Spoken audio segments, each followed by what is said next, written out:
స్థానిక సంస్థల ఎన్నికలకు అనుమతిస్తూ సుప్రీంకోర్టు మధ్యంతర ఉత్తర్వులు జారీ చేసింది. రిజర్వేషన్లు 50%, బీసీ జనగణన పూర్తయ్యాకే ఎన్నికలు నిర్వహించాలన్న హైకోర్టు ఉత్తర్వులను సుప్రీం నిలుపుదల చేసింది. రిజర్వేషన్ల కోటా మొత్తం 50%కి మించరాదని సెప్టెంబర్ 4న రాష్ట్ర హైకోర్టు ఉత్తర్వులు వెల్లడించింది. ఈ ఉత్తర్వుల్ని సవాల్ చేస్తూ రాష్ట్ర ప్రభుత్వం సుప్రీంకోర్టును ఆశ్రయించింది. స్థానిక సంస్థల్లో ఎస్సీ, ఎస్టీ, బీసీలకు 60.5% సీట్లు రిజర్వ్ చేస్తూ తీసుకున్న నిర్ణయానికి అనుగుణంగా ఎన్నికల నిర్వహణకు అనుమతి ఇవ్వాలని పిటిషన్లో పేర్కొంది. దీనిపై ఇవాళ వాదనలు విన్న సుప్రీం ధర్మాసనం ప్రస్తుత పద్ధతిలోనే ఎన్నికల నిర్వహణకు అనుమతి ఇచ్చింది.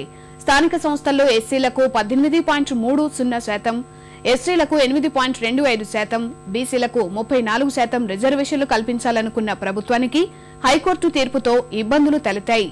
హైకోర్టు తీర్పును సవాల్ చేయడంతో పాటు 2001, 2011లో ఏ సంవత్సర జనాభా లెక్కలను ప్రాతిపదికగా తీసుకోవాలో కూడా నిర్ధారించాలని కోర్టును అభ్యర్థించింది.